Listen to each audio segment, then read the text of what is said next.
I should have known something was wrong when Mrs. Holloway started looking at me differently. It wasn't the usual teacher-student dynamic, where I got praised for my hard work and dedication. No, this was something else. It was like she was watching me closely, evaluating me in a way that made me feel small, even though I was the one getting top grades. My mom had just become the principal at my school the summer before my junior year. She promised me that things wouldn't change, that I wouldn't get special treatment. I wanted to make it clear to everyone, especially my classmates, that I wasn't some privileged kid who could skate through high school because of who my mom was. I didn't want to be known as the principal's daughter. So, I begged her not to tell anyone about our connection. She agreed, and for months, no one knew. But Mrs. Holloway, the AP English teacher, must have had some radar for these things. Her daughter, Brooke, was in my class. Brooke wasn't a bad student, but she wasn't great either. I always scored higher on the essays, participated more in class discussions, and, to be honest, I did the readings. It was a simple fact, not something I liked to boast about. Yet, Mrs. Holloway seemed to have a personal stake in making sure Brooke was seen as the star of the class. At first, I told myself it was nothing. Maybe I was overthinking it. Maybe it wasn't so bad when she called on Brooke to answer questions, even when I had my hand raised first. Or when she praised Brooke's essays in front of the class, but never once mentioned how I'd scored higher. Maybe it didn't matter that Mrs. Holloway kept cutting me off during group discussions, to let Brooke speak instead. I told myself to keep quiet, to not make a fuss. But it got worse. I handed in an essay that I knew was strong, better than most of the others. I was confident in it. But when the grades came back, I was stunned to see a C-. I asked Mrs. Holloway about it, thinking maybe I'd made a mistake, but she told me my analysis was superficial, that I needed to try harder. She suggested I wasn't cut out for AP level work. I couldn't understand it. I rewrote the essay exactly how she'd requested, following her feedback to the letter. The result? Another C. This time, she told me I still wasn't grasping the material. Meanwhile, Brooke's essays, full of spelling mistakes and half-hearted arguments, were being praised as brilliant. She even got moved to the front row, while I was shoved into the back corner. Almost as if I didn't belong in the class at all. I tried to tell myself it didn't bother me. After all, I could handle it, right? I wasn't about to let this one teacher ruin everything I'd worked for. But then came the midterm presentations, and that was when I couldn't take it anymore. We were all supposed to present an analysis of a novel in front of the class. I spent 2 weeks on mine. I practiced every night. I knew every detail, and I was certain it would be the best work I'd ever done. Brooke went before me. Her presentation was fine, but honestly, there wasn't anything special about it. She read off her notes the entire time and mispronounced the author's name twice. When she finished, Mrs. Holloway stood up and clapped, calling it one of the finest student presentations she'd seen in 15 years of teaching. She praised Brooke for her natural gift for literary analysis. I sat there, my stomach tightening. When it was my turn, I knew I nailed it. I didn't use notes. I made eye contact with the class, explained my points clearly, and hit every aspect of the novel. I finished, and there was nothing but silence. Mrs. Holloway stood still, staring at me, and then she spoke. "It's clear you copied this analysis," she said flatly.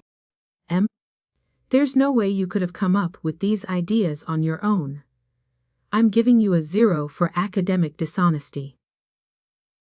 I was frozen. The class went deathly silent. My face felt hot. I told her I hadn't cheated, that I'd worked on this for 2 weeks, but she wouldn't hear it. "That's exactly what a cheater would say," she replied, her voice dripping with disdain. "You should be ashamed of yourself for trying to take credit for someone else's work. I knew from day one that you didn't belong in this class." That's when I snapped. I didn't yell. I didn't cry. I just looked at her and said, "I want to discuss this with the principal right now." Her laugh was cold. "Fine," she said, her tone dripping with smug satisfaction. "Go ahead. Make an appointment with your mother, Em. I'd be happy to tell her exactly what kind of student you are." I didn't need an appointment. I pulled out my phone, my fingers trembling as I dialed. "Hey, Mom," I said, keeping my voice steady despite the chaos building inside me. "Can you come to Mrs. Holloway's classroom right now?" Mrs. Holloway's smile faltered. She stood there, her smugness quickly turning to unease. "Mom," I repeated, this time with more clarity. "Yes, my mom is the principal." And just like that, everything changed. The room fell into an eerie silence as my mother walked in. Mrs. Holloway's smug expression melted away, replaced by something I couldn't quite place. Fear, maybe. Shock. Either way. It was the first crack in the armor she'd worn so confidently for months. I could almost hear the tension thickening in the air. Every student in the room watching, waiting. My mom didn't say a word at first. She walked in like she was just another administrator on her rounds. But there was something about her presence that seemed to change everything. Her blazer, the one she wore every day to work, looked like armor. It was the same calm professionalism she brought to every situation. But right now, in this classroom, it felt like it held a deeper meaning. Mrs. Holloway looked down at her grade book, her knuckles going white as she gripped it. I could tell she was trying to keep control, but it was slipping. "Mom," I said quietly, trying to keep my voice steady. "This is Mrs. Holloway. She's my AP English teacher." My mom's gaze shifted to Mrs. Holloway. The room was so still that you could hear a pin drop. Mrs. Holloway didn't meet my mom's eyes. She just kept her gaze on the desk, her hands trembling as she set the grade book down. The moment stretched on for what felt like an eternity before my mom spoke. "Mrs. Holloway, would you mind stepping into the hallway for a moment?" Her voice was calm, but there was a firmness beneath it that told me this was no request. Mrs. Holloway hesitated for a split second before she stood up, the legs of her chair screeching against the floor. Her hands shook as she picked up her grade book, and she shuffled toward the door, casting one last glance at me. It was the kind of look that someone gives when they know they've been caught, but they aren't quite ready to admit it yet. As the door clicked shut behind them, the room came alive again. A murmur rippled through the students, whispers and wide eyes meeting mine. Nicholas, who sat 2 desks over, leaned across the aisle and whispered just loud enough for me to hear. "I saw it," he said, his voice almost apologetic. "I saw how she treated you. The grades, the comments, everything. He paused, as if he couldn't believe he was finally saying it out loud. I should have said something earlier. I didn't know what to say. A mix of emotions flooded through me, relief that someone had noticed, but also a quiet bitterness that it had taken this much for anyone to speak up. Other students started nodding in agreement. Yeah, I noticed too, said Sarah, a girl from my discussion group. The way she cut you off in class. Never gave you credit for your essays. She was always giving Brooke extra attention. I nodded, but I didn't say anything. There was nothing to say. It had been happening for months, and hearing it from someone else didn't make it feel any better. The substitute teacher, who had quietly stepped in when my mom took Mrs. Holloway out of the room, cleared her throat. Okay, class. Let's try to focus on the reading assignments for today, she said. Though her voice lacked the authority Mrs. Holloway usually commanded. The class reluctantly pulled out their books. But I knew no one was actually reading. Everyone was too busy stealing glances at me, trying not to make it obvious. I could feel their eyes on me, but I couldn't bring myself to care. Mrs. Holloway had tried to tear me down for so long, and now, she was gone. For the first time in what felt like forever, I didn't have to hide how much her treatment had hurt. After what seemed like hours, the door opened again. My mom stepped back into the room, her expression as calm as ever. She walked to the front of the class and turned to face us. I've asked Mrs. Holloway to step out for a moment, she said, her voice steady, but there was a small tightness around her jaw that told me everything I needed to know. We're going to take care of this. I'll make sure everything is handled fairly. I wanted to believe her, to let the anger I'd been holding inside subside. But there was a part of me that still felt unsettled. As much as I wanted to believe my mom could fix this, I knew that wasn't the point anymore. The point was that I had to stand up for myself, that I couldn't just let this go on, and let someone else suffer the same way. The class settled into a heavy silence as my mom moved to the front of the room, her eyes scanning the students for a brief moment before turning back to me. Ellie, she said softly, using the nickname she'd called me since I was little. Gather your things. Let's head to my office. We need to go over everything. I stood up slowly, the weight of the moment sinking in. It wasn't just about the grades anymore. It wasn't about the unfair treatment or the humiliation. It was about proving that the system, her system, could work when it was done right. The walk to my mom's office was quiet, the hallways of the school almost too still. The weight of everything that had happened felt heavier with every step I took. When we reached her office, she held the door open for me, and I walked in, feeling like I was crossing some invisible line. The smell of paper and leather filled the air, the scent of her office that always felt like home to me. But today, everything was different. Today, I wasn't just the principal's daughter. I was the student who had been wronged, and I had to make sure it was going to be fixed. I didn't know what would happen next, but I knew one thing for sure: this wasn't over. The door to my mom's office closed softly behind me. And for the first time, since this whole nightmare started, I felt like I could breathe.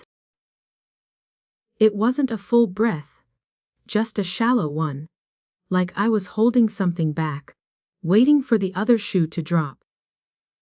My mom sat down behind her desk and gestured for me to take a seat across from her.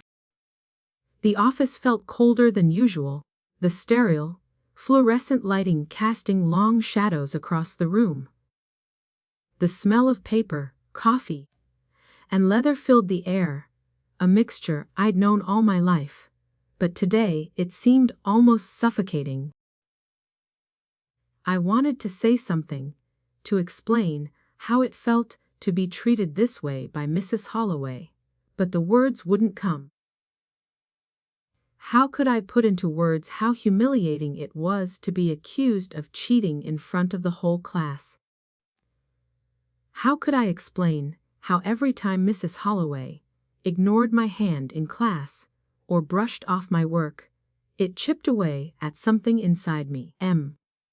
Tell me everything, my mom said, her voice calm and steady, but I could hear the edge behind it, the underlying tension she was trying to mask. She wasn't just the principal right now. She was my mom, and I could feel how much she wanted to fix this for me. I looked at her, my hands fidgeting with the strap of my bag. It started with the grades. You know how Mrs. Holloway always seemed to favor Brooke, right? My mom nodded, but didn't say anything, so I continued. I worked harder than anyone in that class, but no matter how well I did, it was never enough. I'd get lower grades than people who didn't even try, and Brooke. She could barely put a sentence together, but she got praise every time. I kept telling myself I was just imagining it, that maybe I wasn't doing as well as I thought. But then it got worse. I paused, remembering the moment when Mrs. Holloway accused me of plagiarism. I could still hear her voice, cold and dismissive. You've got to understand, Mom. When she said I plagiarized, it was like everything I'd worked for just vanished. All of a sudden, my hard work meant nothing. I swallowed hard, feeling the knot in my throat tighten. And I didn't want to tell you. I didn't want to be the kid who ran to the principal every time something was unfair. I thought I could handle it myself, but it just kept getting worse. Mom leaned forward, her eyes softening. I know you didn't want to bring me into this, but I'm glad you did. This isn't just about your grades, Ella. It's about how you were treated. How someone in a position of power used that power to undermine you. Her words hit me in a way I didn't expect. I had been so focused on surviving the unfairness. So focused on keeping it together and proving I didn't need her help, that I hadn't realized how deeply this was affecting me. I just didn't want people to think I was only doing well because you're the principal, I said, my voice barely above a whisper. I didn't want to be that girl. My mom's face softened, and she reached across the desk, placing her hand gently on mine. Ella, you've never needed my position to prove your worth. Your hard work speaks for itself. I'm proud of you for wanting to handle this on your own, but sometimes it's okay to ask for help. I nodded, the weight of her words settling over me like a heavy blanket. She had always taught me to stand on my own 2 feet, to be strong and independent. But this was different. This wasn't just about me being strong. It was about standing up for what was right. I know I should have come to you earlier, I said, my voice steadying. But I was afraid. Afraid that if I told you, you'd think I was just using you to get special treatment. My mom shook her head, a small smile playing at the corner of her lips. Sweetheart, I've seen you work. You've earned every grade, every achievement, all on your own. This isn't about me. It's about making sure you're treated fairly, no matter who your mother is. I took a deep breath, feeling a sense of calm wash over me. For the first time in a long time, I wasn't alone in this. She understood, and she was going to help make it right. Now, my mom continued, let's get to work. We need to handle this the right way, and I'll make sure we do. I nodded, my heart pounding as I pulled out the folder I had been keeping, every graded essay, every comment Mrs. Holloway had made, every unjust grade. I had been holding onto this, trying to make sense of it all, but now it was time to lay it all out. No more hiding. My mom looked at the papers, scanning the grades, the comments, the dates. I watched her expression change as she picked up the first essay. Her jaw tightened, and I could see the anger building in her eyes, even though her voice remained calm. This is unacceptable, Ella.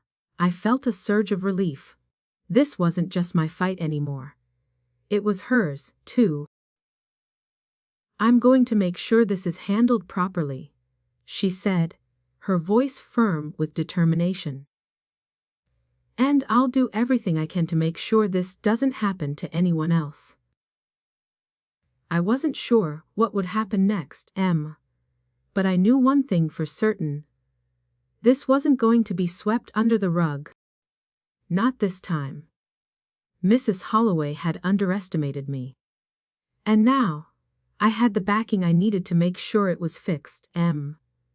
Mom picked up the phone and called the English department head, Kathy Marshall, asking her to come to the office.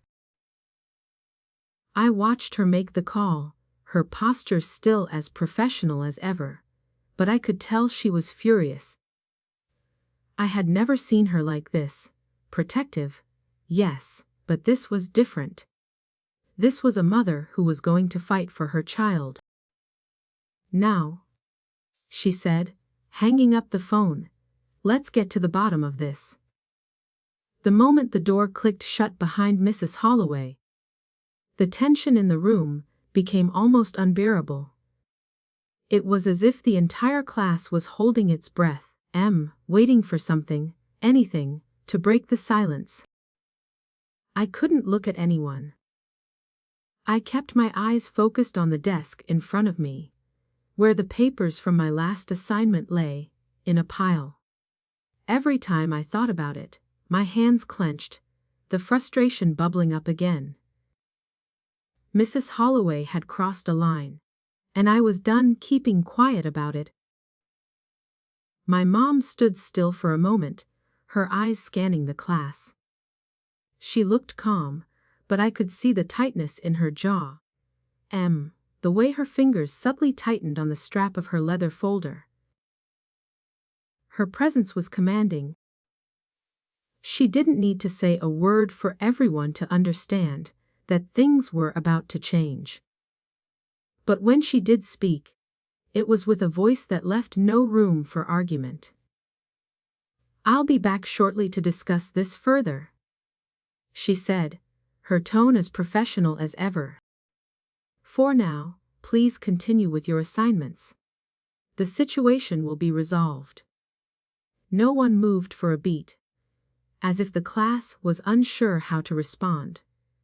It was as though the usual flow of things had been disrupted, and no one knew what to do next.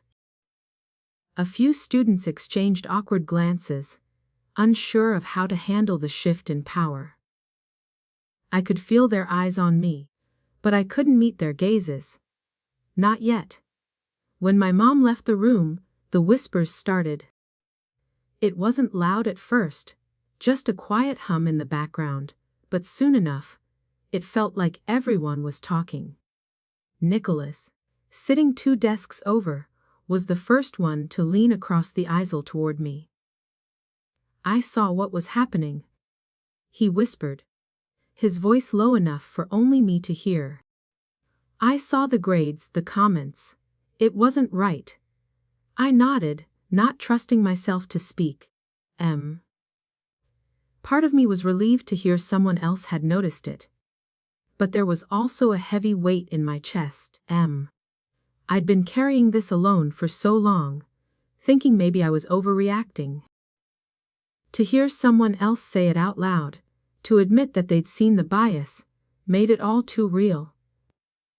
"Why didn't you say anything?" I asked quietly, the question hanging in the air between us. "I didn't know how," he said, his voice strained. "I didn't want to get caught in the middle. You know how Mrs. Holloway is. She's got a way of making everyone stay silent." The words stung, but I understood. It wasn't easy to speak up against a teacher, especially when that teacher had so much power over your grades, your reputation. I had tried to handle it myself for so long, thinking that I could fix it on my own, but I couldn't. Not when the system itself was broken. Around the room, other students started to chime in. Sarah, who sat behind me, turned her head, her voice barely above a whisper. "I felt bad for not saying something sooner," she admitted. "I noticed how she treated you, but I didn't know how to help." More heads nodded in agreement, and slowly, one by one, other students began to speak up. It was almost surreal, hearing them confirm everything I'd been feeling. That I wasn't imagining things. That I wasn't just some sensitive student making a mountain out of a molehill. I swallowed, trying to push back the emotions threatening to overwhelm me. "Thanks," I said, my voice hoarse. "But I don't know what to do now." Before anyone could respond, the door opened again. My mom walked back into the room, her expression unchanged. But there was a certain finality to her step now. Mrs. Holloway was nowhere in sight.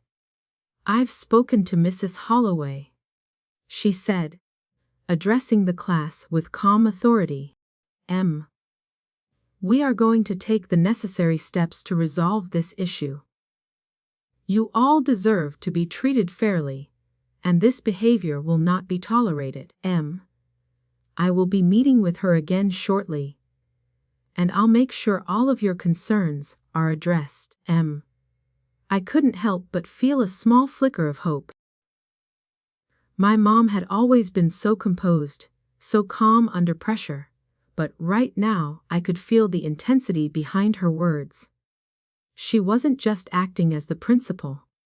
She was my mom, and she was going to fix this. "Please continue your work for the rest of the period," she added, her eyes briefly meeting mine. "Ella, can you stay for a moment?" The class reluctantly turned their attention back to their assignments, the whispers dying down. As the noise faded, I felt like I could finally exhale. The fight wasn't over, but I wasn't alone anymore. Once the last student filed out, my mom turned to me, her professional demeanor slipping for just a moment. I saw the worry in her eyes, the concern she tried so hard to hide. But I didn't need to see her worry to know that she cared.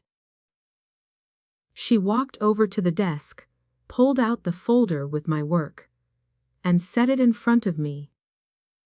Her fingers lightly grazed the top of the papers, and for a moment, I saw her hands tremble. She looked at the grades again, flipping through the pages of the essays, the notes Mrs. Holloway had written. "I've been reviewing your work, and I can see the discrepancies. I'm going to make sure this is handled properly, Ella. I promise you that." Her voice was steady, but the anger behind it was clear now. It wasn't just about grades. It wasn't just about a teacher playing favorites. It was about the abuse of power, about someone using their position to hurt a student who had done nothing but work hard. I nodded, unable to say much more. The lump in my throat was back, bigger this time. I wasn't sure how to feel. Part of me wanted to jump up and shout that it was finally over, that Mrs. Holloway would pay for what she'd done. But another part of me was scared. I had no idea what would happen next, how far my mom would take this. "I know you want to handle this the right way," my mom said, her voice softer now. "But remember, Ella, what happened wasn't your fault. You don't have to carry it alone anymore." I didn't answer. I just watched as she picked up the phone and dialed the English department head, Kathy Marshall. When she looked at me again, her eyes were full of determination. "This will get fixed, I promise. You're going to be okay." It felt like a turning point, like the weight I'd been carrying for so long was finally being acknowledged. Mrs. Holloway's reign was coming to an end. But I knew the road ahead would be tough. It wasn't over yet. Not by a long shot. The next few days felt like a blur. I spent most of my time in the library, away from Mrs. Holloway's class, working on assignments for other subjects.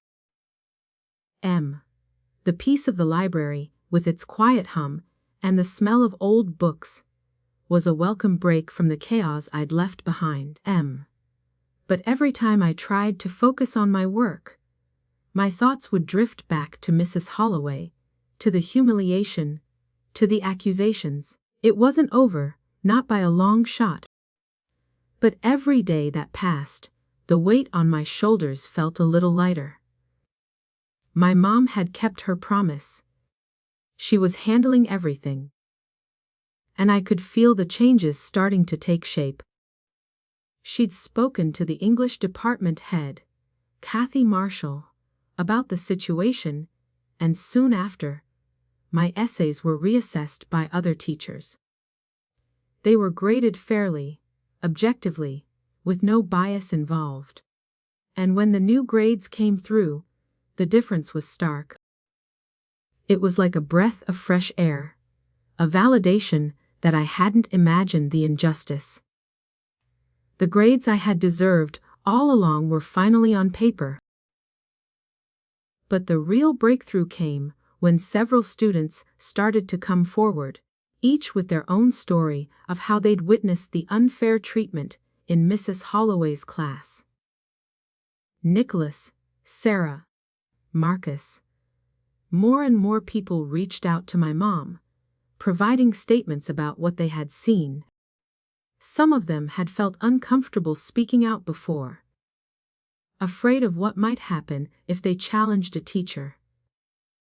But now, with everything in the open, they felt empowered to share their truth. I wasn't the only one Mrs. Holloway had affected.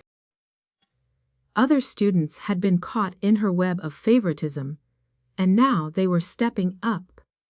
It felt strange, hearing their words, but also comforting in a way. The more they spoke, the more I realized that I wasn't alone in this. I wasn't just some oversensitive student, making a big deal out of nothing.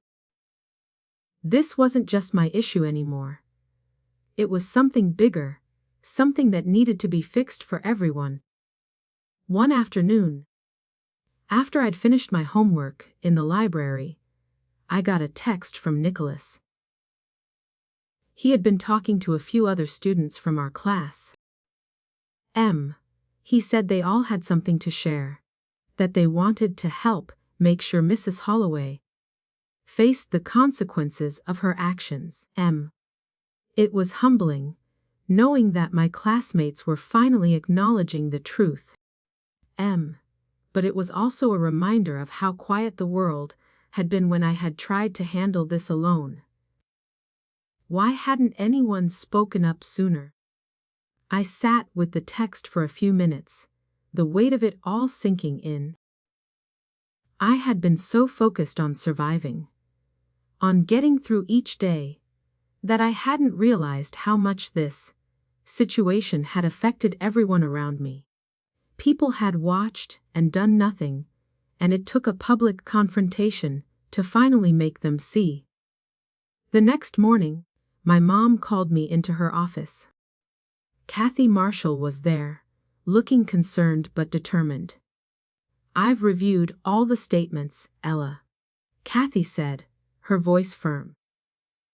"There's no denying it. Mrs. Holloway's grading patterns were biased, and we've received enough evidence to take this further." My mom nodded, her face set in that same professional mask. "I'll be calling a meeting with Mrs. Holloway today. I'll make sure everything is handled through the proper channels." For a moment, I just sat there, the weight of what was happening pressing down on me. It wasn't just about the grades anymore. It was about accountability, about making sure no one else had to go through what I had. "I know this is hard, sweetheart," my mom said, her voice softening for just a moment. "But we're doing the right thing. This has to be addressed. We need to protect all the students at this school, not just the ones who have someone to speak up for them." I nodded, even though a part of me still felt unsure. Mrs. Holloway wasn't just a teacher. She was a colleague, a mentor to many students. She was my mom's colleague. I had never imagined something like this would happen. I couldn't believe it had gone this far. The phone call that followed was brief but decisive. My mom asked Kathy to stay and help organize the next steps, which included gathering more evidence and making sure everything was documented correctly. I had never seen my mom work so quickly, so efficiently. She was handling this the way she handled everything, professionally, but with a clear sense of what needed to be done. But even through all the professionalism, I could see the flicker of concern in her eyes. "I need to go over some things with Mrs. Holloway," she said to me, standing up and walking toward the door. "You stay here and keep working. I'll let you know what happens after the meeting." I watched her leave, the door clicking shut behind her, and I sat there for a moment, staring at the stack of papers in front of me. Everything felt surreal, like I was stuck in a dream, watching events unfold from the outside. But this was real, and I was finally going to see some justice done. As I waited in the silence of my mom's office, I couldn't help but think about how much had changed. I hadn't expected this. I hadn't expected the support from my classmates or the swift action from my mom. I hadn't expected to feel this sense of relief. But I did. And it was all happening because I had finally decided to stand up for myself. The meeting with Mrs. Holloway was everything I expected and nothing like I imagined. The hallway outside my mom's office was unnervingly quiet, the occasional sound of footsteps echoing as people passed by. I sat in a chair just outside the door, my hands folded tightly in my lap, waiting for the outcome. I had been waiting for this moment for so long, and now that it was finally happening, it didn't feel like a victory. It just felt exhausting. After what seemed like an eternity, the door opened, and my mom stepped back into the office, her face giving nothing away. Mrs. Holloway, however, had a completely different story to tell. Her face was pale, her usual confident demeanor replaced by something closer to desperation. She stood just outside the door, her posture stiff, unwilling to look anyone in the eye. I could feel the tension in the air as my mom motioned for me to join her. I stood up slowly, my legs feeling shaky as I crossed the room.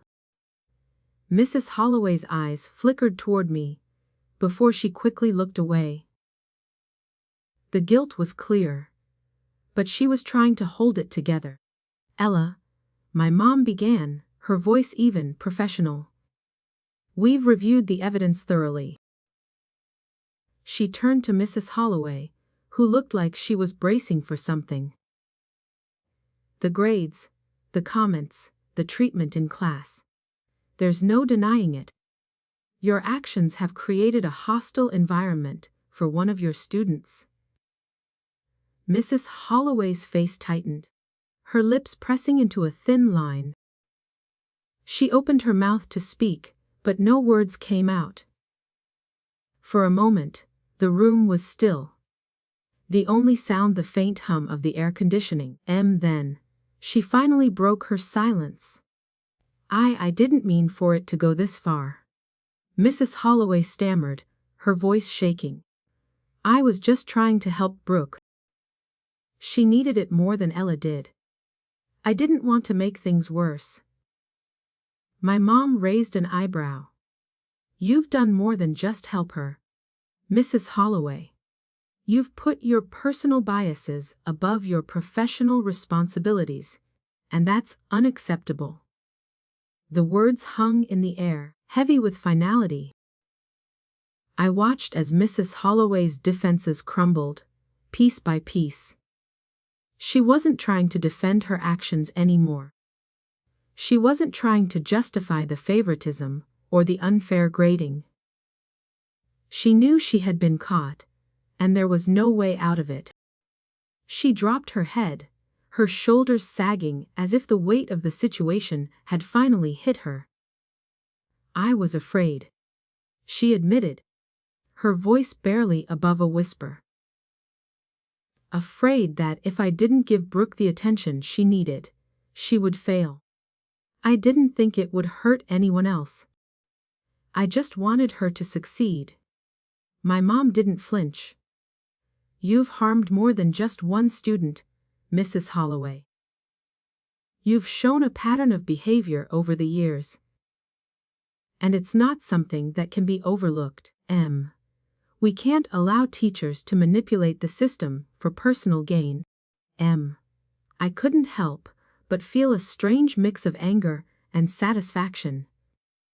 Mrs. Holloway had taken advantage of her position, used her influence to elevate her daughter, and undermined me in the process. But now, she was finally facing the consequences. And it wasn't just about the grades. It was about accountability. It was about making sure that what happened to me didn't happen to anyone else. I'm placing you on administrative leave effective immediately. My mom continued, her tone unwavering. The district will be conducting a full review of your conduct, and I will be recommending further disciplinary action. Mrs. Holloway's face went white, her eyes wide with shock. No, she whispered the word barely audible. Please. I didn't mean to. I don't think you meant to hurt anyone either, my mom said softly, but her voice was firm. But your actions speak louder than your intentions. You've crossed a line, and now it's time to answer for it. There was nothing more to say. Mrs. Holloway stood there, frozen, as my mom turned to me. The moment I'd been waiting for, the moment when I'd feel vindicated, was here. But as I looked at Mrs. Holloway, standing there broken and defeated, I couldn't shake the feeling that this wasn't the relief I thought it would be. I had wanted to see her face when everything came crashing down. I had wanted her to admit she was wrong, to feel the consequences of her actions. But now that it was happening, I didn't feel the satisfaction I expected. Instead, I felt a strange emptiness, as if the fight wasn't over, even though the battle had been won. My mom placed a hand on my shoulder, pulling me from my thoughts. Ella, she said quietly, you did the right thing. You stood up for yourself, and that's what matters. I nodded, but the words felt hollow. I wanted to believe it, wanted to feel the weight of the moment. But all I could think about was how Mrs. Holloway had broken something inside me. It wasn't just about the grades or the bias, it was about trust. It was about the realization that someone in a position of power could make you feel so small. And you didn't even know how to fight back until it was almost too late. As Mrs. Holloway left the room, my mom sat down behind her desk and motioned for me to take a seat. I did, my body heavy with exhaustion. The emotional toll of the past few days had left me drained, but there was still a fire inside me. A fire that wouldn't go out until everything was truly resolved. "We'll get through this," my mom said, her voice warm now, but her eyes still sharp with determination. "And I'll make sure you get the justice you deserve." I nodded, feeling a flicker of hope rise within me. It wasn't over, not by a long shot, but for the first time, I truly believed that we were on the right path. And maybe, just maybe, I had learned something along the way, that standing up for myself wasn't a sign of weakness, but a sign of strength. The days that followed the meeting with Mrs. Holloway felt surreal, like I was walking through a fog, unable to focus on anything other than the weight of everything that had happened. The investigation was moving forward, but the uncertainty of what came next hung over me, like a storm cloud.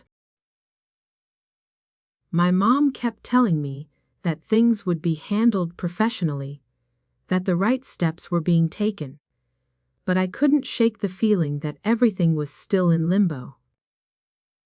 School felt different now. It wasn't just about the unfair grades or the biased treatment. It was about how people had started to look at me differently. Some of them, mostly the ones who had spoken up, seemed supportive, but there was an underlying tension. They were the ones who saw what was happening, who had witnessed the way Mrs. Holloway had treated me.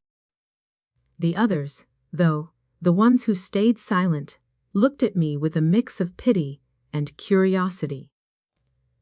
It was as if they were wondering what I would do next, as if my every move now held the weight of something larger than just high school drama. I had to admit, it felt strange walking through the halls knowing that people were talking about me. Talking about Mrs. Holloway, talking about how everything had turned upside down. But it wasn't just the students I had to deal with. It was the knowledge that the faculty, too, was watching, waiting to see how my mom would handle the situation. It wasn't just my mom's reputation on the line anymore. It was mine too. Every time I walked past Mrs. Holloway's classroom, my stomach twisted. I knew she wasn't in there anymore, but the feeling lingered, the sense that I had been part of something much bigger than I'd ever imagined.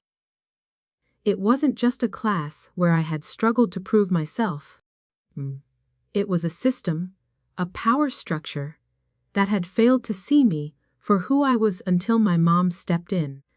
And even though I had tried to handle it myself, the truth was, I wasn't alone anymore. The first meeting with the school board was scheduled for the following week. My mom, Kathy, and Mr. Henderson, the assistant principal, would be presenting the case to the board, detailing everything that had happened and why Mrs. Holloway's behavior had crossed a line. I wasn't sure what to expect. All I knew was that this would be the moment where everything would either fall into place or collapse into a mess of bureaucracy. I spent that week in the library again, trying to focus on my work, trying to forget about the mess that had been made. But the more I tried to push it out of my mind, the more I realized that I was part of something bigger than just my own personal grievances. This wasn't just about me. It was about every student who had ever been silenced. Every student who had been treated unfairly because someone in power had chosen favorites. My phone buzzed, pulling me from my thoughts. It was a message from Nicholas. "Hey, heard anything about the board meeting yet?" he asked. "I know they're meeting tomorrow. You doing okay?" I stared at the screen for a moment, my fingers hovering over the keyboard. The truth was, I didn't know if I was okay. But I wasn't about to admit that to him. Instead, I typed back, "I'm fine. Just waiting for everything to go through." A moment later, he replied, "If you need anything, I'm here, you know. You don't have to do this alone." His words were a comfort, and yet, they reminded me of something I had been avoiding. How deeply this had affected everyone around me. Nicholas had been quiet through all of this, but now, it felt like he was stepping forward, supporting me in a way that felt both comforting and overwhelming. "I know," I texted back. "Thanks. I really appreciate it." I didn't tell him that I was scared. Scared that the board would decide to sweep everything under the rug. Scared that it would all be for nothing. That Mrs. Holloway would still find a way to keep her job. But I didn't want to share that fear, not yet. Not until I knew what the outcome would be. The night before the meeting, my mom and I sat at the kitchen table, the soft hum of the refrigerator filling the quiet space. I was trying to study for a test I had the next day, but I couldn't focus. Every time I looked at my notes, my mind wandered back to the upcoming meeting. "Are you nervous?" I asked, breaking the silence. My mom had been unusually quiet, her brow furrowed as she pored over some papers for the meeting. She looked up, her expression softening for just a moment. "Of course I am. But it's not about me, Ella. It's about making sure this doesn't happen to anyone else. I have to make sure they hear your voice in this." I nodded, but the truth was, I wasn't sure how to feel. I had already felt so small, so silenced, that now, even with all the support and the evidence, I wasn't sure what the next step would be. Would they really listen? Would it really change anything? My mom reached across the table and squeezed my hand. "This is the right thing to do. You're not just standing up for yourself, you're standing up for everyone who's been too afraid to speak out." I wanted to believe her. I did. But fear was still there, gnawing at me, twisting in my stomach. The thought that Mrs. Holloway might not face consequences, that this could all be swept under the rug, was a possibility I couldn't ignore. "I know you're scared," my mom said softly. "But you've already done the hard part. You've spoken up. The rest is out of our hands." I didn't know if that made me feel better or worse. But as I sat there, feeling the weight of the moment settling over me, I knew she was right. I had already stepped into the light, and there was no going back now. The next day, I waited in the hallway outside the school board room, my heart pounding in my chest.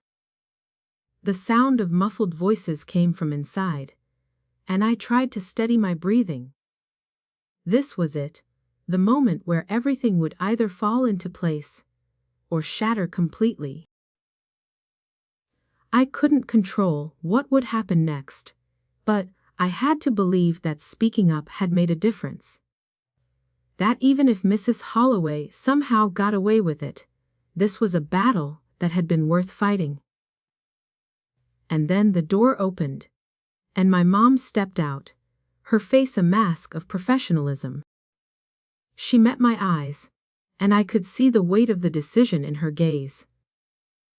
"We've done what we needed to do," she said, her voice steady. "Now we wait." The waiting game had begun. And as much as I hated it, I knew this was part of the process. Part of finally finding my voice. The day of the school board meeting arrived faster than I was prepared for. My stomach was in knots as I walked into the school, my footsteps slow, deliberate. The weight of the previous weeks seemed to settle on my shoulders, the pressure of the investigation still hanging over me, even though it had been mostly out of my hands. The silence in the hallways felt unnaturally loud as I passed classrooms where students whispered in hushed tones, their eyes flicking to me before quickly looking away.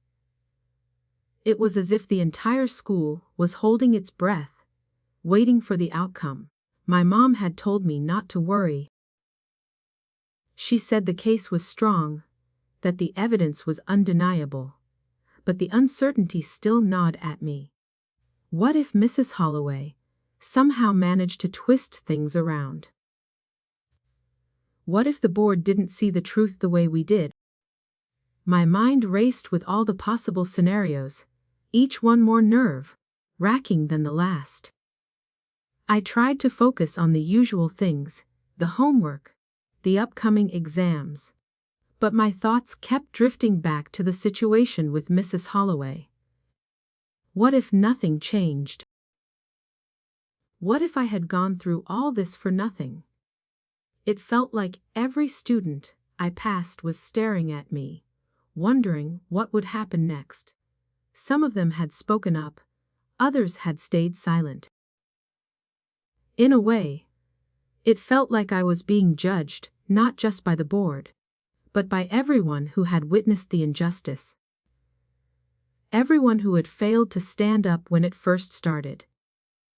The meeting was scheduled for the afternoon. My mom had been in and out of meetings with the board all week, making sure every detail was covered. Every statement was clear. When I finally walked into the conference room, I saw the familiar faces of the board members, seated around a long, polished table. My mom was there, standing by her colleagues, calm and composed as ever. And then there was Mrs. Holloway, sitting at the far end of the table, her face pale, her posture stiff. The tension between the two of them was palpable. "Ella," my mom said, her voice steady but kind as she gestured for me to sit beside her. "We're about to get started. Everything's in place." I nodded, but the pit in my stomach wouldn't go away. I glanced over at Mrs. Holloway. She wouldn't meet my gaze. Part of me wanted to shout, to demand that she face me, to make her see how much pain she had caused. But I knew that was the past now. This meeting was about the future, about ensuring something like this never happened again. The meeting began with my mom presenting the case.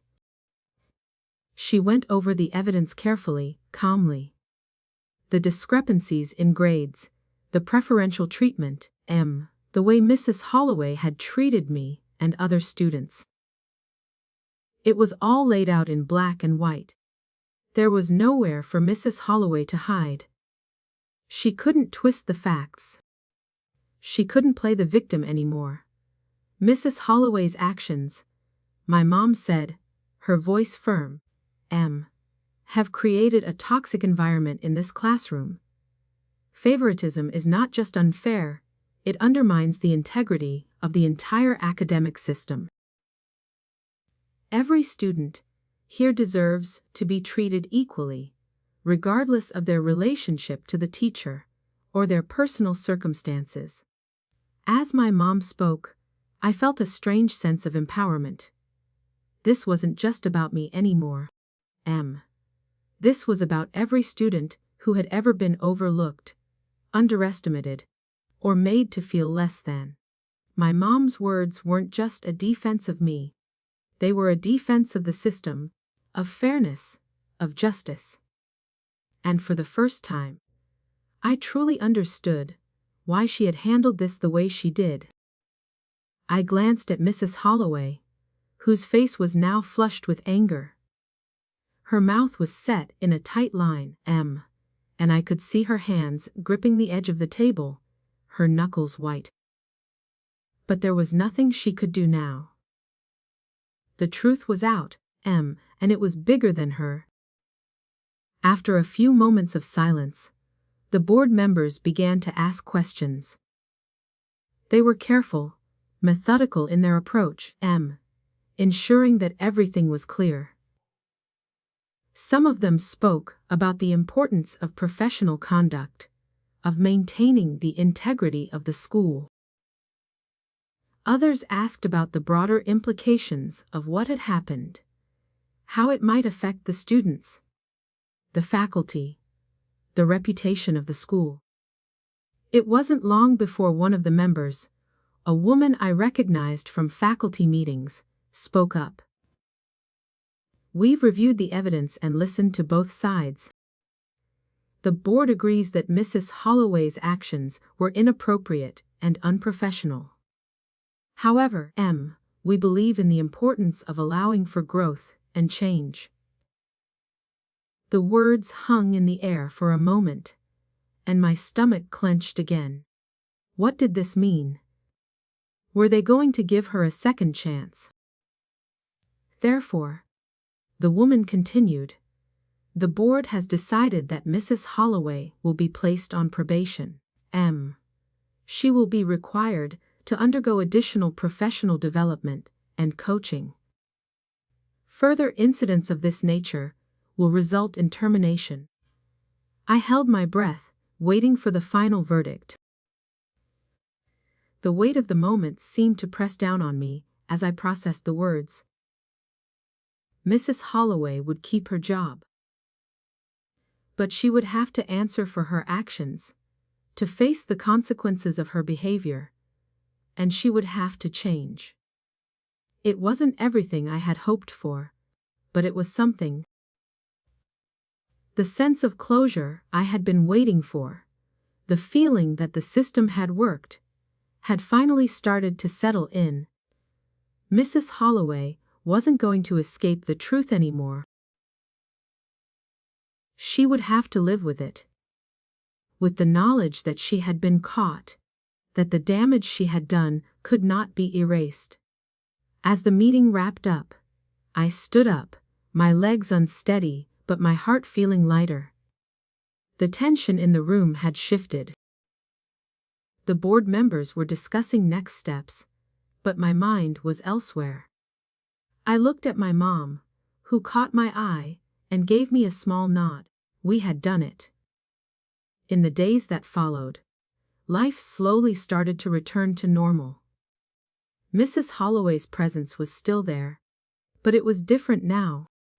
She was no longer the untouchable figure in the classroom, and neither was I. I had stood up for myself, and in doing so, I had forced everyone to see the truth. I still had work to do. There were moments when the pain of what had happened felt too heavy, when the memories of those awful months threatened to pull me under. But I knew now that I wasn't powerless. I had my voice back, and I was ready to use it. When the school year ended, I walked across the stage at graduation with my head held high. It wasn't just a graduation from high school. It was a graduation from everything that had tried to keep me small, from every moment I had been made to feel less than. I had come through it stronger, wiser, and more sure of myself than I'd ever been. I looked over at my mom, who was standing in the crowd, her eyes bright with pride. She had taught me that standing up for myself wasn't just a matter of fairness, it was a matter of self-respect. And as I shook hands with the principal and accepted my diploma, I knew that no matter what came next, I would never stop advocating for myself or for others. Because, in the end, that's what truly mattered.